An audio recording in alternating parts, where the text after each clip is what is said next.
So we're missing our beautiful moderator, Dion Jennings, because she is on holidays. And these are summer pop-ups. So with the pop-ups, you're not going to get all of us present because some of us will be away or some of us will be taking some time off. And yeah, sometimes you might have 2 herbalists, sometimes you might have 3.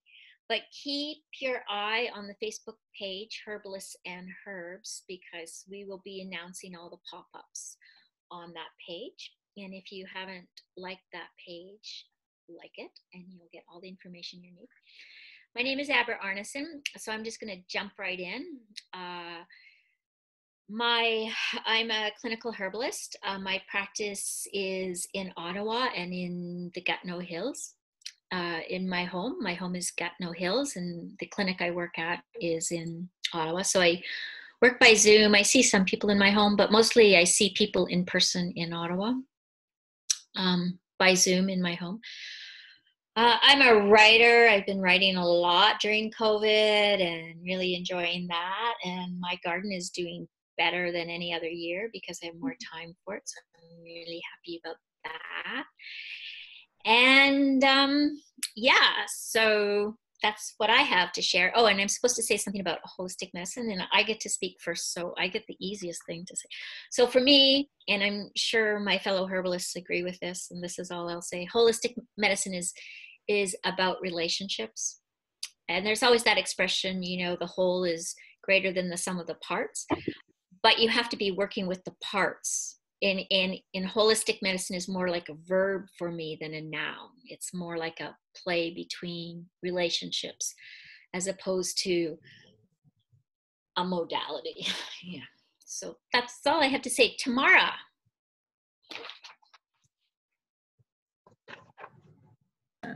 Okay, just unmuted myself. I didn't know I was next. Okay, so yeah, I'm Tamara Siegel. I'm a herbalist with a practice here at my farm in Prince Edward County, Ontario. And my gardens are, I was just saying, they're pretty wild because I like a lot of the wild plants and they're the ones that I harvest for medicines in my practice. But I'm also growing a whole bunch of potatoes and a whole bunch of like chamomile, which is cultivated, and some beautiful angelica plants that are new to the game. Yeah,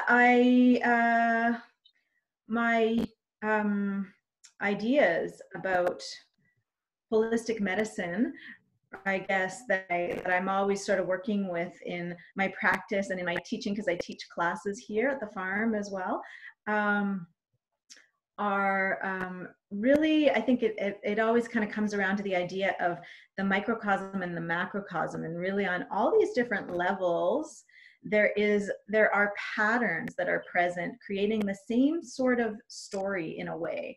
And so you can learn about a person's wellness by looking at the patterns of, you know, looking at their face and their skin and what shows up there, by hearing the stories about their life and the patterns that happen to them in their life, and about the symptoms that they have and the history of that. And you'll often find threads where there's a connection of, oh, there's some sort of underlying thing that's always sort of there, or always maybe a little out of balance, always needing to work itself out.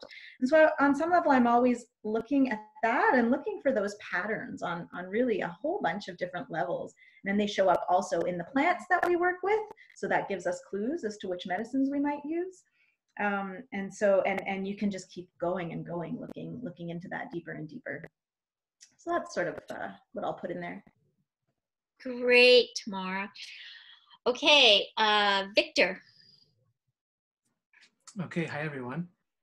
My name is Victor. I am herbalist based in Toronto, and my roots are in traditional Western herbal medicine, but I have, I draw from other traditions as well, including Ayurvedic medicine, a little bit of Tibetan medicine. And I practice a system of rehabilitative healing originating in India called Marmanati Chikitsa. In terms of holistic medicine and what holistic medicine entails for me, one of the things that I want to discuss further tonight is this notion of praxis And praxis doesn't simply mean practice. It means the relation between theory and practice.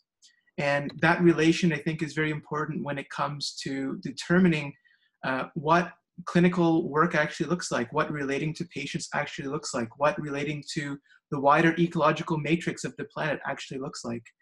And so, yeah, I want to, we'll explore this notion of praxis and what it entails tonight, and how our praxis ultimately shapes the ways in which we conceive of health and the disease process, and what those things actually, how those things can actually be managed. Great. Thank you, Victor. Okay, Marianne. Hi, I'm a herbalist that lives in Peterborough. I have a clinic here, and I do some teaching, and I make medicine. And this is a very busy time of year. All of us herbalists are kind of crazy with gardening and harvesting, and everything's growing really quickly, and life is just very busy.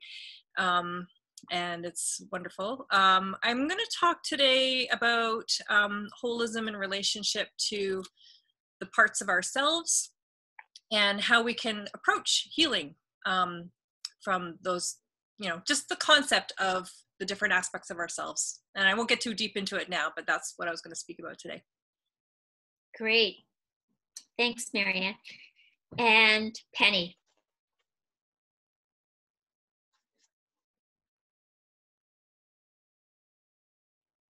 Penny, you need to unmute.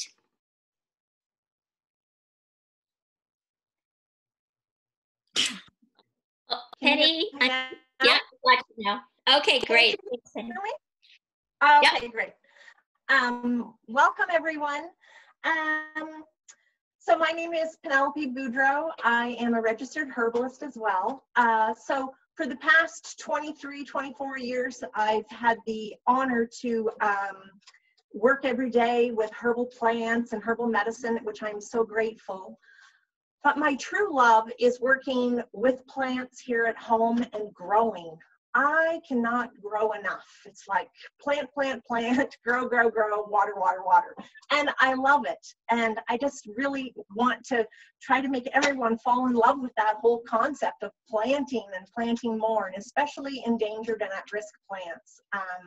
So I'm hoping you'll catch the fever. But I wanted to just touch on for a moment, I read about the World Health Organization redefined, and I'm just going to read here for you what they defined health as. Because health used to be, a lot of people would think it is the absence of disease, but that is not what health is. And it's not found at the bottom of a tincture bottle or a capsule bottle either. So the WHO defined it really well, and they said it is a state of physical, mental, and social well-being. And that really sums up what holistic medicine is. It is the whole, it is all those things. We're like this puzzle, and all our pieces fit just so that we can be at our very best and our optimal. So really, it's even discovering yourself, knowing where your little chinks in your armor are, and to try to always build that up and make it strong. So I'd really like to encourage that for everyone.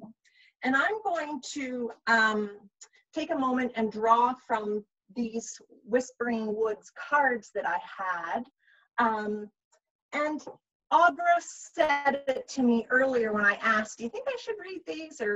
And she was saying how it really is another tool. We have all these little tools to help our health. And so by just drawing a card and even reading it, maybe something resonates with you. And I'll just draw one for the group and we'll see what it says tonight. It says growth. The tallest oak tree once started as a seedling. Don't be afraid to start something new. So it's just really great. So think about that, growth. The tallest oak tree once started as a seedling. Don't be afraid to start something new. Thank you. Beautiful. Thank you, Penny. Okay, so now we have to, because Penny insists on a joke, to open up our evening, our webinars. So here's this webinar's joke. So I have a problem in my garden. And that problem is I can never get red tomatoes. I grow these great big tomatoes, but they always stay green. And so I end up making all this relish. And the whole time I'm making relish, I resent these green tomatoes, which is not a great place to be when you're making relish. So my neighbor has the most beautiful, luscious red tomatoes. So I said to her, hey, Sandra, how do you grow those red tomatoes? She said, it's really easy. Most people don't know that tomatoes have eyes and they can see in the dark. So what you do is you go out at night, take off all your clothes, and dance around the tomatoes naked. And the tomatoes will blush. And in the morning, you'll wake up and you'll have these nice red plump tomatoes. So I'm thinking, okay, like I can go pretty far out there. Like a lot of people think of me as pretty out there. This is really out there. But hey, what the heck? You know, what's the worst? I dance in the moonlight naked, right? So off I go. I go out there, take off my clothes. The moon's down. It's beautiful. No bugs. Dancing naked around the tomatoes, having a lovely time. Finish, go back into the house, have a great sleep, wake up in the morning, go out to see my red tomatoes. They were still green, but the cucumbers had grown 4 inches.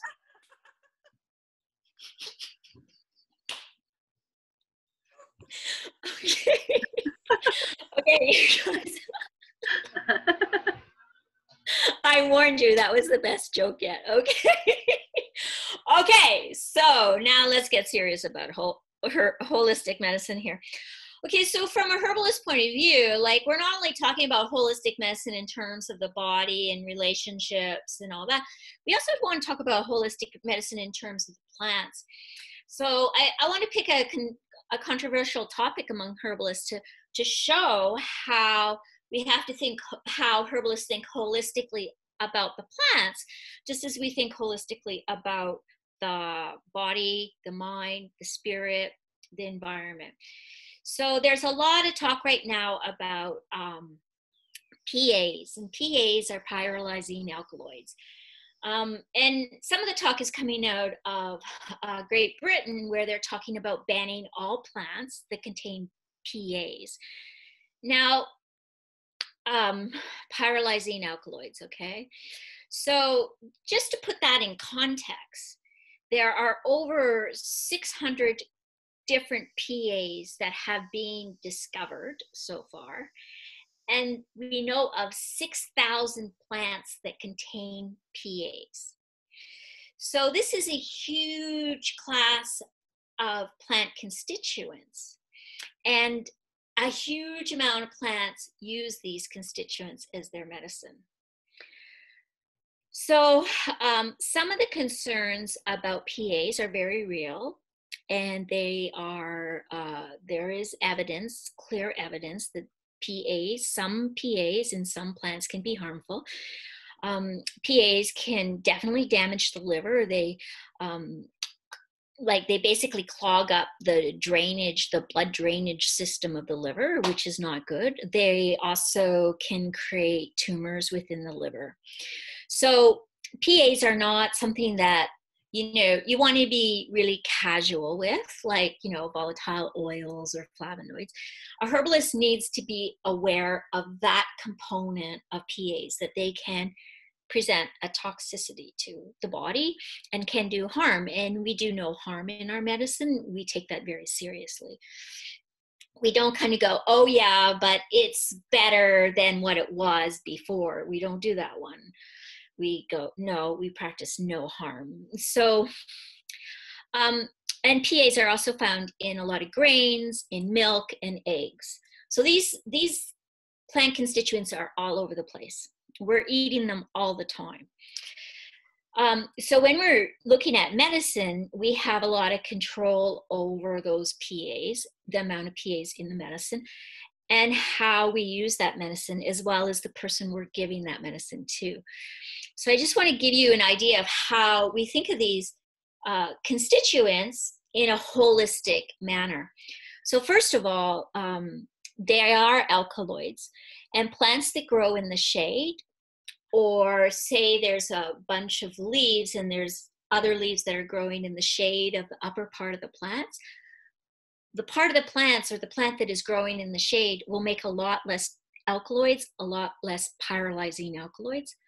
So if we collect our medicine from plants in the shade, there'll be less pyrolyzing alkaloids to create a toxicity. Okay, also watering your plants, a lot of rain, it will create more PAs, more pyrolyzing alkaloids, because what pyrolyzing alkaloids are is it's the plant's insecticide. Insects take the nectar or nibble on the leaf of the plant, they take in the PAs and they die. So they don't like the taste of the PAs, they go away. Everybody knows when it's wetter, there's more insects. Just come and hang out in these woods with me. You'll notice that there's rain, more insects. So rain creates more PAs in the plants because there's more insects. The next thing is insects like flowers, and they also like young leaves.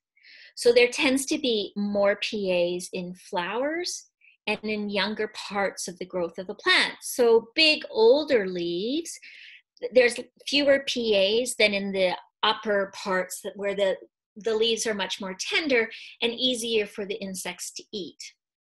So a herbalist, during a dry spell, can gather older leaves that are a little more in the shade of the plant, and they'll have less PAs. Okay, and also a lot of times roots are higher in PAs because the roots have all that bacteria and all that stuff that's going on in the soil. So it's again part of the plant's immune system to keep that plant strong, you know, and so it's not being attacked by a lot of things that are under the ground and want to eat at the roots. So roots tend to be higher in PAs as well.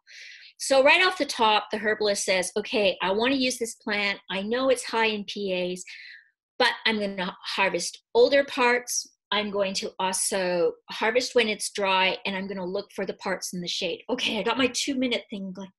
Okay, so the another thing, when we're making our medicine, we can use different solvents to extract more PAs or less PAs. So alkaloids aren't really very high extraction in water.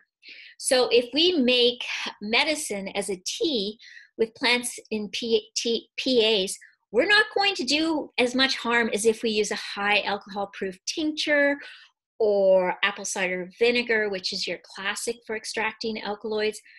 So even if you decide you want to make a borage flower tea and you're thinking, oh, there's more PAs in the flower than anywhere else, you're still fine because the water doesn't extract the PAs the same way as an alcohol or a vinegar would. Okay, the next thing you're going to do is you're going to consider the person you're giving the medicine to.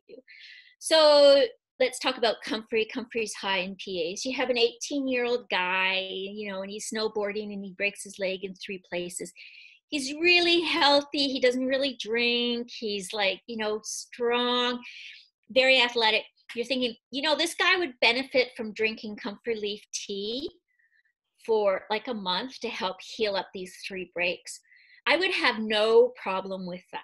Absolutely no problem, because I'm not dealing with a compromised liver, and I'm also dealing with someone who has a strong constitution. Now, what I could do with that tea is I could put some dandelion leaf and some dandelion root in that tea to help the liver deal with the PAs. Okay, time's up. So I just want you to know how herbalists kind of like do that whole big picture when they look at a plant and they know there's something in the plant that's a challenge, but they have all these ways of playing with that plant in a holistic way, understanding the relationship of that plant to create good medicine. So does anyone have any comments, any questions or comments? I know I kind of like threw a whole pile of information out there. No? Okay, let's move on then. Marianne. Oh, I'm next. Okay.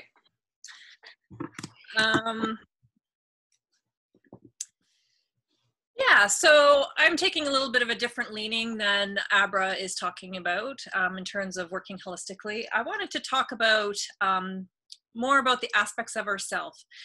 We live in this dominant culture that really wants to kind of separate things and chop things up in little bits to understand them. And there's something that we can learn from taking things apart to understand them. And but really in holism, we have to be able to bring things back together. So we often talk about our physical self, our emotional self, our mental self, our spiritual self. And the idea that I wanted to get across is that those things are so intertwined and interwoven that they're not actually separate. Like you can talk about your physical self, but it's not actually separate from your spiritual self or your mental self or your emotional self. And that can be a hard concept to get to sometimes though, because we have these different words, and when we have a different word, it delineates it from something separate, and we want to separate it in our mind. But in terms of holism, we really are together. So if you want to do physical healing, like it's not separate from spiritual healing. And to me, like working with plants and working with a herb is also like, it might have physical repercussions, but it's also like a spiritual endeavor. It's like an act that is connecting me with nature in a way that's very holistic.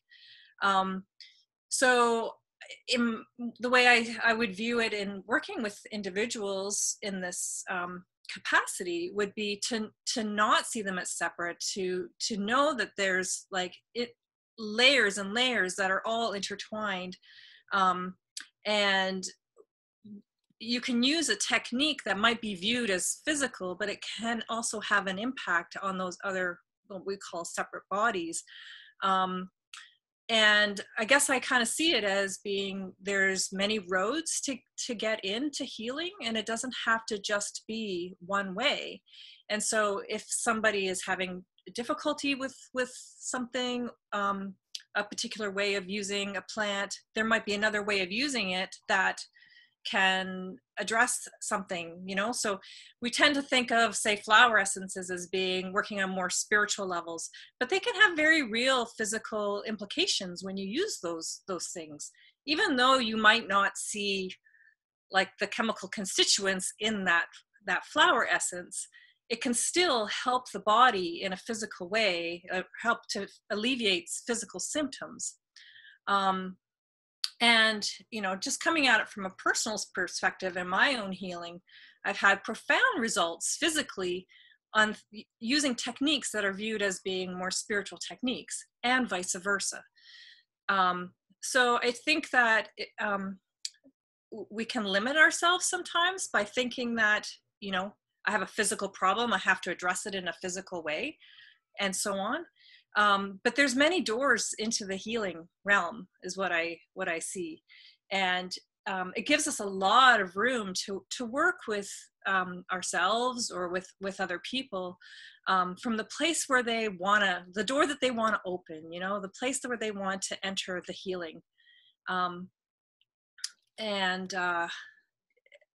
My journey has taken me to alchemy and spagyrics, and in that realm, in that way of working with plants, there is an aspect where we do take things apart, even like are taking aspects of the plant part, like the different constituents, but to make a whole medicine, you're always putting it back together. And I think in our history, we've come through a place where we've done things like take things apart, you know, we're taking apart, you know, we dissect the body to learn about it. We dissect plants, and we're looking at things in smaller and smaller and smaller pieces, looking at the atoms and like everything that in the smallest piece that we can. But we also see how when we isolate those really small pieces and not use the whole being, the whole plant, it has problems. You know, when we work with medications in the pharmaceutical industry, we're often seeing side effects because it's not addressing the body in a whole way. It's taking a little piece of something and trying to address something that's whole. So we often see side effects. So for me in herbalism, it's more about allowing like the person who walks through the door to be their whole self and introduce themselves to me as their whole self, and not seeing it as separate. So if they have a sore knee, it's part of who they are in all ways.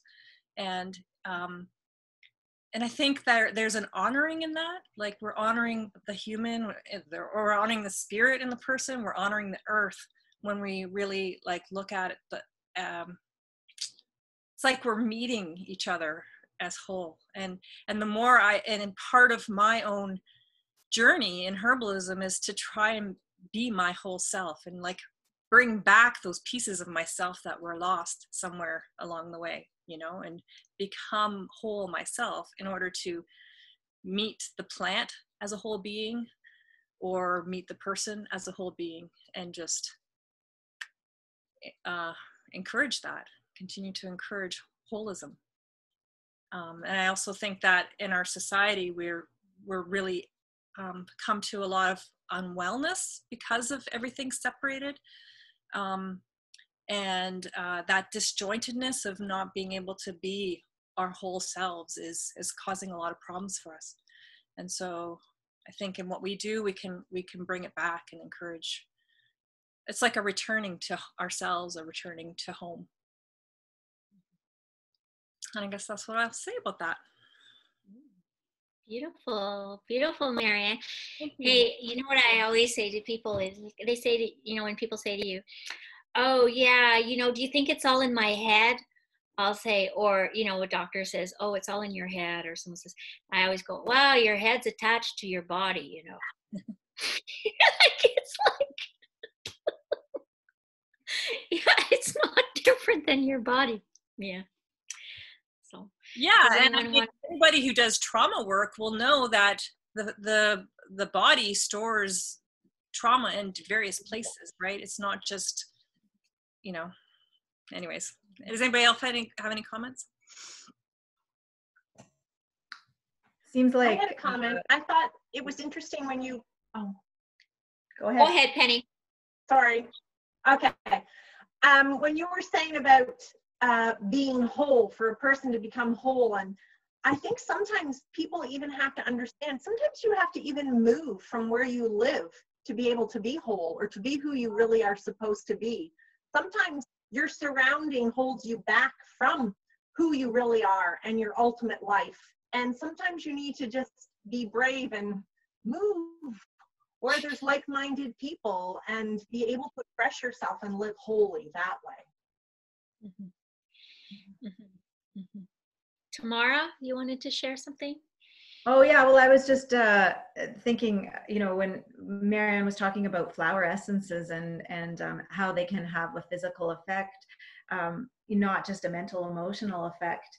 I think sometimes the only way that a physical ailment can actually move is if something emotional moves, or something, you know, mental, emotional. That was how Dr. Buck came to the Buck flower essences, because he realized he wasn't getting the same results with all of his patients, as far as I understand that story. Some of them just weren't healing when given the protocols that they had, they should have. And he realized, no, because there's something on this other level that we're not addressing, and it's creating physical blockages.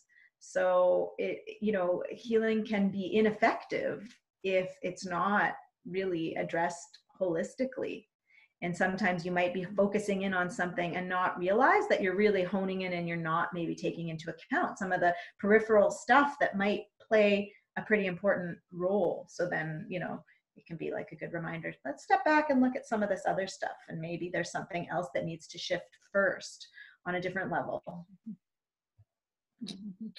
Yeah, sometimes I find too that what's missed is what the gifts are that the person carries, and they're spending so much time focusing on the illness and the challenges that they're forgetting they're a whole person who carries gifts and talents and love and joy and beauty. And a lot of times connecting with those aspects of one's being brings great health. So yeah. Anyone else? Okay, let's go to Victor. Great. Okay.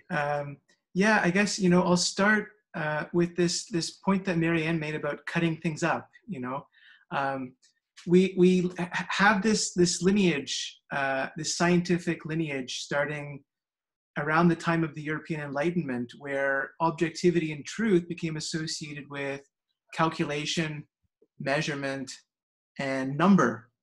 And this led to many of us perceiving the world as a collection of independent and isolated events and processes. And when we fall into this trap, we fail to see how nature is a whole, including a failure to see how the body is a complex ecological system that relates and interfaces with the complex ecological matrix called the Earth. And so when this view of the whole is lost, our conceptions of health and the corresponding treatments of disease that we rely upon necessarily suffer a great loss. So one of the things that we do in herbal medicine is we reject this view of isolated, independent parts that have no relation to each other. And instead, we adopt a view of a kind of dynamic totality of nature, which is reflected back in our own being. And so many people today make the assumption that health is simply the absence of disease, as Penny brought up in her introduction. I think that one of the issues that we face in terms of actually even understanding health today is that many of us suffer from such poor health and have just become so used to a state of chronic dis-ease that it's very rare to actually meet someone who is robustly healthy. And you know, this has many factors, including social circumstances, economic circumstances, and so on and so on. And all of that has to be factored in when we're thinking about you know, where a person is at and how they can actually get better and arrive at a state of you know, a full expression of their physical being, a full expression of their psycho-emotional being. And you know, a further consequence is that many people basically believe in a kind of unconscious way that they're healthy unless they're told otherwise by a doctor who gives a diagnosis of some physical pathology or other. And one of the problems with this conception of health is that it assumes that we're comprised only of a physical body, which, as we have already discussed, is not the case, and that it's only physical afflictions that make us ill. And this view is held onto with such unconscious, and we can also say unconscionable resolve, that we've gotten ourselves stuck in a kind of morass of materialist reductionism. I just want to read a quote here from Martin Miles, who's a homeopath, but the comment is very revealing. He says, we've arrived in a situation, oh, sorry, the screen share made my notes vanish. Oh, I'm sorry. That's okay. We've arrived at a situation where, and here I'm quoting, where the spirit has descended and been crucified upon a cross of matter, and that this usually amounts to being plunged into the overwhelming darkness of earthly life. The contact with the spirit is lost, and many are drowned in the sea of materialism, unaware of why they came here in the first place. And this deep sense of meaninglessness that has pervaded so many people's lives today is really one of the central problems that we're facing, not only as herbalists, but in many of the health professions, a pervading sense of meaninglessness and loss of orientation in the world, which has deep consequences in terms of the manifestations of disease and also the kind of epigenetic resonance that the disease process can have, because disease tendencies are heritable. We pass certain traits on. And you know, this is obvious when we consider certain kinds of diseases that will run in a family, for example. You know, and probably everyone can think of examples either from their own lives or from lives of people that they know. And we've reached the point where even psycho-emotional conditions tend to be understood on a purely material basis, right? We hear many things explained as chemical imbalances alone, right? Not that chemical imbalances they might be part of the picture, but that's not the whole scenario we're dealing with. Rudolf Steiner said that the most disastrous thing about our modern scientific view is that it thinks that every activity has to run its course entirely within the confines of the skin of the being in question. And so this is a distinctly modern reductionist view of existence. And when thinking in terms of medicine, this is the allopathic view of pathology, which doesn't take into consideration the genesis of disease in the vital body or the etheric body, doesn't take into consideration the genesis of disease in the emotions, in the mind, or the spirit. And without careful consideration of these dimensions of our individual and collective being, there's very little hope for any of us to understand what it actually means to be truly healthy. And this is why robust health is actually very rare to see today, because there's so much opposing its flourishing. Okay, just a few more comments here. So one of the things that we don't do as herbalists is we don't suppress disease, because when a disease is suppressed, it will inevitably re-emerge later in life, and often in a more virulent form. So the technical and concrete view of the body that I was just discussing is not open to the notion that the body is comprised of levels or layers. And to understand what this might look like, we can use terms, I mean, from different traditions. Steiner talked about the etheric body, the body of the life forces, the astral body, which provides sentience and consciousness, and the I organization, which is the self-aware, eternal spiritual part of the human being. And this process of disease suppression relates to the etheric body. And to suppress the disease is to create a kind of phantom image that gets stored in the etheric body, the vital body.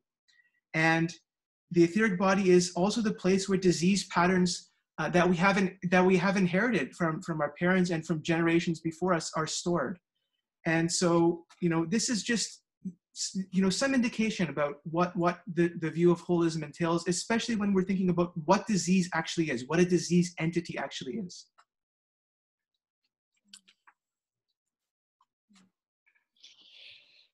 Yeah, I'm always the first one to jump in, so I might as well just keep up yeah, Victor, I really agree with you. And I see that on a really concrete level constantly in clinic. In one of the things that I work with is chronic infection.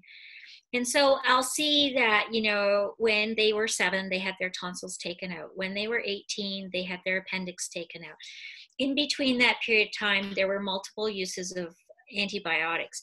Then in their 20s, there was a series of urinary tract infections, more antibiotics. Then there were the teeth infections that started up. And by the time they come to the herbalist, they're in a systemic infection where they have chronic pain, brain fog, they're not sleeping, or they're sleeping, there's extreme fatigue. And so, it's like the infection is continuously suppressed as opposed to actually being treated, and the body isn't taken care of. It's like, kill the infection, but don't take care of the body and don't take care of the mind. And certainly don't look at the reason why the infections took hold of the body in the first place. Mm-hmm. So I just on a concrete level, I see that continuously in clinic. Yeah. Yeah, Marianne? Yeah, so I just wanted to add that there's this thing that I hear with some modalities or some practitioners where they say, well, we're only going to use this one item so we know whether that's the thing that's going to work, right? And to me, I think, why would you do that? Why would you slow things down to wait and to see if that one thing works, when really we have to do many things to be well in a day? We have to eat well, we have to have some exercise and fresh air and good sleep and hydrated, and there's all these things that we have to do to be well, to address ourselves as a whole. So to reduce everything down to one thing that's very allopathic and very it's like the doctor's approach, the medical approach, the heroic approach is here's that miracle thing that's going to address that issue. And I think in holism, kind of like what both you were going to have said, is we have to address the multiple layers of the person and utilize everything that we have. Yeah, and I think that the justification for the allopathic philosophy of convenience, which is throw antibiotics at it because it's, you know, it's convenient. People don't have the time to actually get well. You know, when you tell someone, well, you know, at this, you've been dealing with these conditions for many years now, maybe even decades. It's going to take a long time for things to get better, but slowly and surely we have to be patient and work with the body as it is allowing us to work at different levels and different layers.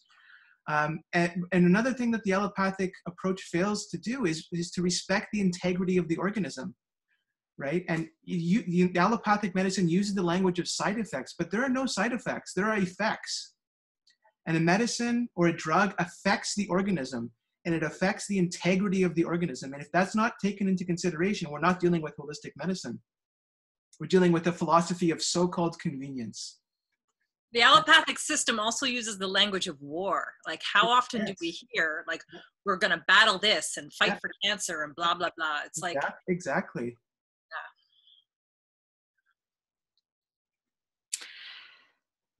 Yeah. Okay. Whew. Okay. That's heavy. Let's, Penny wants to add something. Do we have time? Yep. Do we have time? Yeah. Okay, yeah. great. I was going to say, one time I was at a conference once with, there was a lot of medical doctors, and I was sitting with this one medical doctor from Edmonton, and I said to him, why don't you, you know, treat your patients preventatively and start looking at them like a whole person and understand, you know, where their weaknesses are and help build them. And he was like, oh, Penny, you're so naive. For us to get paid, we have to diagnose you. So modern medicine is not about the whole person. It's just about diagnosing something so that they can get paid. Whereas in ancient medicine, the physician or the healer got paid when keeping the person well. So like the goal was the person is well, that's when you're a healer, when that person is never getting ill because you're taking such good care of them. So we've got it backwards in our society. Yeah. And it takes a lot of my tax dollars. Anyways, okay, so Tamara, let's. All right, so I just feel like we could talk about this for so long. I'm enjoying it so much, what everybody's saying, and I thought of so many things to say in response, and then I thought, okay, I'm just gonna speak my piece. But since Penny was the last to speak, just a little response to that one that came to mind is that, you know, I find myself, and I think we all can say that we often find ourselves in a situation where our role will be largely to offer the support that comes from some of that damage, some of those side effects and such, when people need to use the allopathic system. And there are certain times where it can be really, really helpful, and you know, it has its place, but there is often this situation where, you know, certainly the integrity of the person, the whole person, is not being taken into account, and the effects, the side effects, whatever, the things that happen linger. And so then that's where the herbalist steps in and tries to restore wholeness, or maybe to establish wholeness that stays throughout the duration of whatever treatment that they're going through. A lot of times we do that with cancer treatments, for example. Anyway, so what I was going to talk about on a different note was looking at holism from the perspective of looking at nature and plants and trees and how they behave, with parallels to our bodies and the way that it behaves, and our bodies and our minds and, you know, our holistic selves. So as my example specimen, I was going to talk about prickly ash, the prickly ash tree, which is a herb that I really, really bring into my practice a lot. And I just get so much delight from it. And it grows here where I live. And so prickly ash, I guess, I was going to show you a picture maybe. Prickly ash is, there it is. It's prickly, it's a shrub, and it grows in really dense masses. Around here, because we have a lot of farmland, it grows in the tree lines between the fields, and you'll also find it at the edges of forests. And these thin channels of forests where, you know, there's sunny spots on both sides. That's where it likes to grow. And also on like old fields that are starting to grow in, they've gone fallow, and it's 50 years, the first trees that'll start to come up. And it never gets very tall, so eventually it probably gets overshadowed by some of the other trees as the whole area becomes woods. But it is there on the edge. It's on the edge of the woods. And so when you've got these farmlands and then you've got these tree lines, they're basically like these channels of life that are moving through, carrying with all these root systems of trees, all these mycelia, a lot of moisture, a lot of different nutrients has the opportunity to move through these systems. We know more and more that trees communicate with each other through their root systems and their mycelia.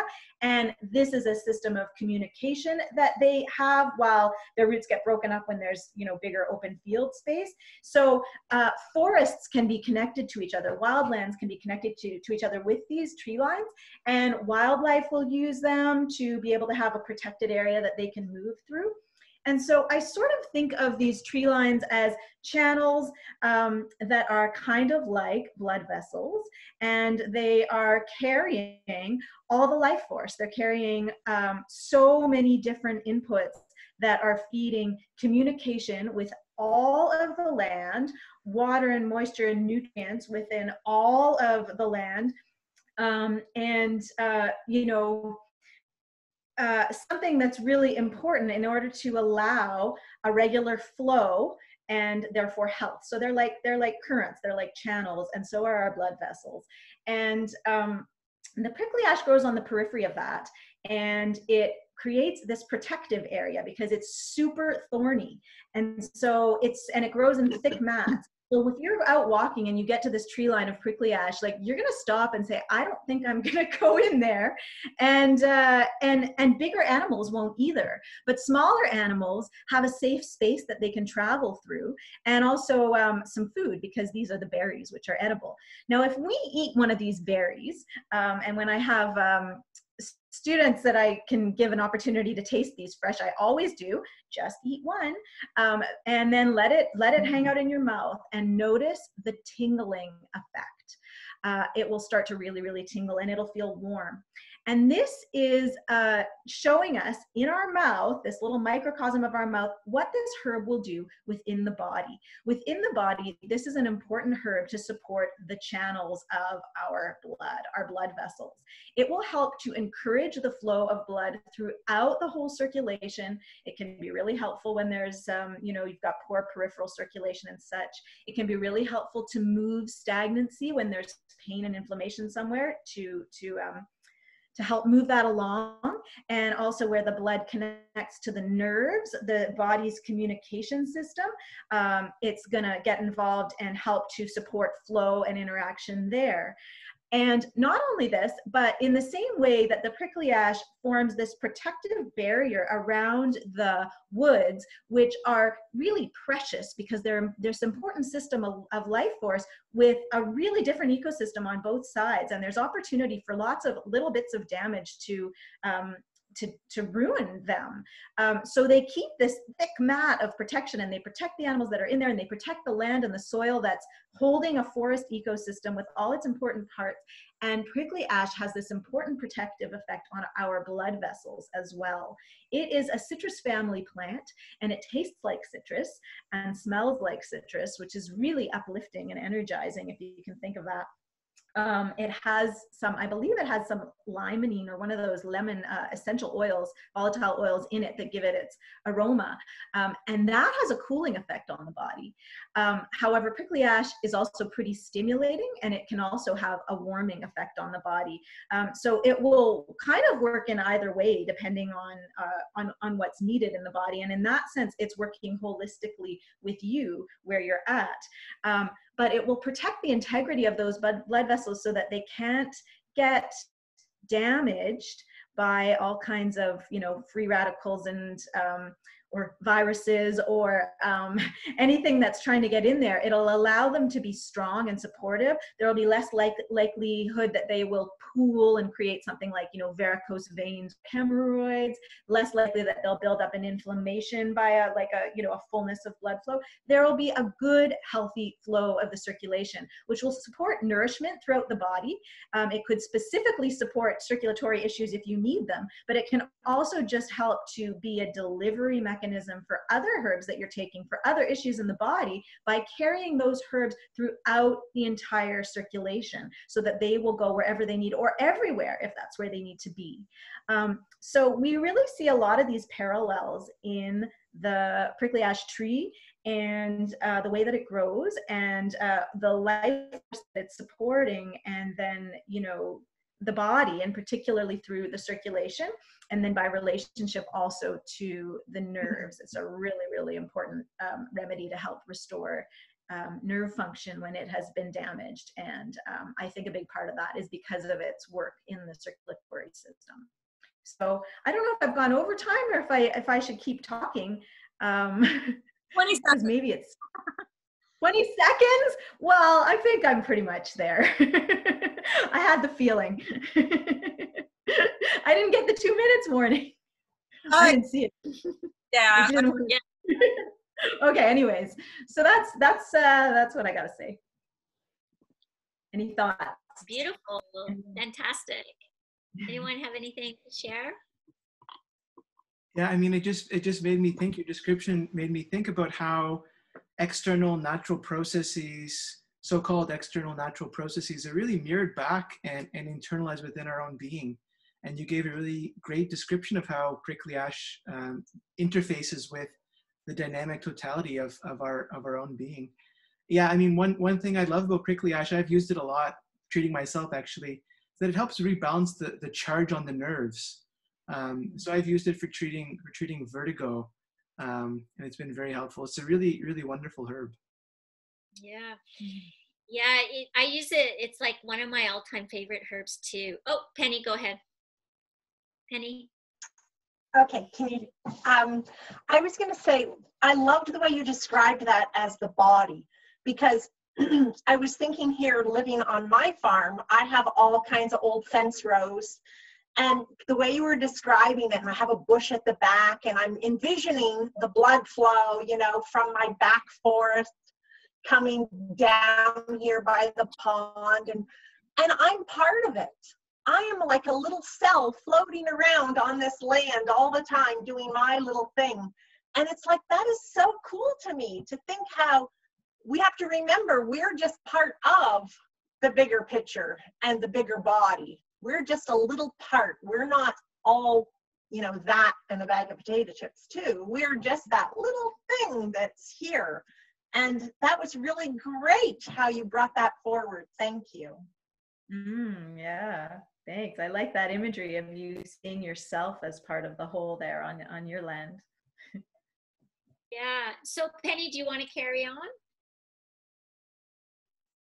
Oh, okay. Sure. So thank you for this opportunity. So when we discussed, we really didn't discuss what we were doing. We got the topic, and I was kind of like, what's a holistic approach? So I was thinking how in life, some people move through life kind of willy-nilly, like on the wind, and just whatever happens, they go. I'm not that way. I have goals, and I have, boom, I'm doing this. So I have thought my goal in life is to become a wise woman, a wise old woman. And I see a holistic life as that. It's a wise life. And if you can live a life that will be better by looking at it with the big picture, not looking small, but looking big, and living the life wholly and being aware of my impact and my actions on the world as well. And I feel that the holistic approach is totally about your body, mind, and spirit. And it can transform our health and our well-being. It can make us more patient and more understanding, more awake as a person in our day-to-day life. And that, I think, is something we should strive for. And just to pay attention, to be awake and see what's happening with the person around us. And I also think that there's certain pillars that we have to look at that make us whole. So what we eat, for example, ensuring that we're eating mostly vegetables. And if you choose to be a meat eater or not, that's your preference. But definitely to remember to eat our vegetables. And this time of year, if you have any property or if your neighbors have a little garden, people share food so much this time of year. And if you have a gardening friend or join even a gardening club, there'll be so many greens out there. You'll have smoothies coming out your ears. It's great. And just to really remember again about having those different species of plants as to what we're supposed to be eating for good health. So good health isn't just eating 5 vegetables that you eat all the time in rotation. It should be eating 30 different vegetables in rotation, and getting them while they're in season is a really brilliant thing. And for people to be aware of intermittent fasting, eating, you know, we were not designed to eat 24/7, 3 meals a day. And it's kind of, when you stop and think about it, it's a little bit gluttonous when, you know, if you think about it, because it's constant. And I know sometimes, like, my husband likes to eat 3 times a day, and I'll be like, I'm not even hungry. Like, when was the last time your stomach is actually rumbling out of hunger? Sometimes we just eat and we don't even realize we're not necessarily even hungry. And in those times of not eating, our bodies have a chance to do all kinds of other work that really needs to be done, important work, instead of just working on constant digestion of food. So it's important to just stop and think about that. Even if once a week you plan to miss a meal, and, you know, think about it and know that this is the break you're giving your body, so your body can go do some other important work. And even ask your body to go do that, you know, go do that other important work right now. You're gifting it its time. And I think it's important to remember that we have to move. And not everyone is an athlete. I am not an athlete whatsoever. My biggest thing is that I love to walk, and I do love yoga.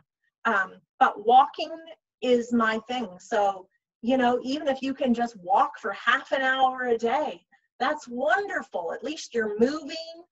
If you're gardening, even sitting, sit on the floor sometimes. Don't always sit in a chair. Just do these other things that are mindful, just to keep yourself moving. And we really are supposed to do half an hour a day. And I have this friend, Dr. Dennis Wilson. He's pretty hilarious. He's wrote a book on this new exercise where he's saying you do, shoot, what's it called? Oh God, I should know his book. Anyway, I can't think of it. You do things really fast. Boom, boom, boom, boom, boom, boom, boom. So if you're sitting at your typewriter working and you're at a desk, if you just stop for a moment and do this explosive for as long as you can, that gets things really moving in your body. It's amazing. So think of these little things, maybe during a commercial if you're watching TV. Just do these little things to get moving. And our sleep. Remember, we really are supposed to get 7 to 8.5 hours sleep. And if you are not sleeping well, that's a real problem. So even remember to think of our herbs that are our friends, some chamomile, some lavender, lemon balm. Thank you. And, you know, start drinking our teas at night, and know that our sleep and to practice good sleep hygiene is so important. And then, of course, our thought process is really crucial. So take some herbs and drink teas for our mind, and to do puzzles and learning like you guys are listening now tonight. This is really great for your mind. Your emotional health. To remember, we did a whole talk on adrenals and the endocrine system, which is great for our emotional health. So remember to take time to have herbs for that in your teas.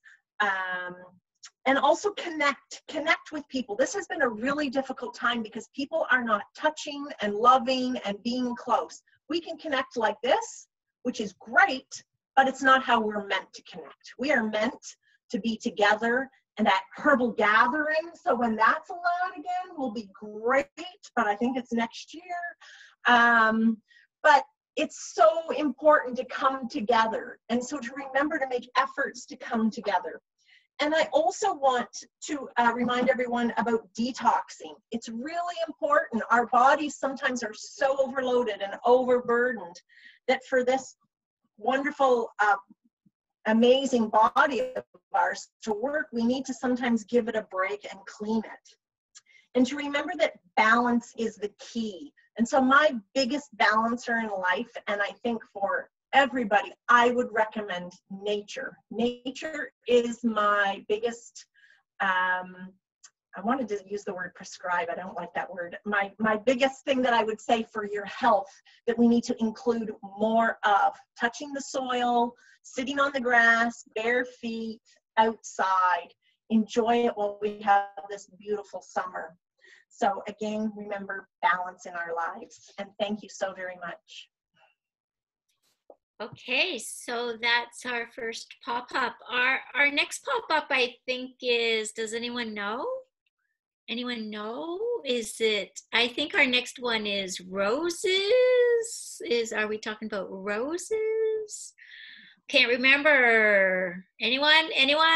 Quick. July 8th, maybe? July 14th, I think. The 14th of July, and what's the topic? The rose. The rose. Who doesn't love a rose? Okay, so watch out for that. We'll have it posted up on the Facebook page, Herbalists on Herbs, or Herbalists and Herbs. And watch for it, and we'll see you then. Oh, and Victor, do you want to just say something about the video? Yeah, the video will be up on YouTube very soon. And we'll share it on that Facebook page too. Yes, absolutely. Yeah, so we have a YouTube page. So if you're not on Facebook, you can search Herbalists and Herbs YouTube, and it should come up. Yeah, and all of the pop-up webinars will be available on there. And the webinar series that we're going to be doing starting in September will be a paid subscription series. And for those who are interested in certain topics but can't attend the night of, those will also be available to anyone who signs up. Yeah, so, and our website, our new website too, so we've been busy, is Herbalists on Herbs. So Google us and you'll find us, and you'll be able to check us out and see what we're talking about. And we're also interested in a dialogue with you. So let us know what you think, what you want to hear. If you have something, you want to share insight into some of the topics we're talking about, please, you're welcome to on all those different mediums. Okay, thanks everybody. Have a good night. Have fun. We forgot to talk about fun as part of holistic health. Fun is a big thing. We started with the start with dancing with your, go out dance with your tomatoes tonight. See what happens. Bye.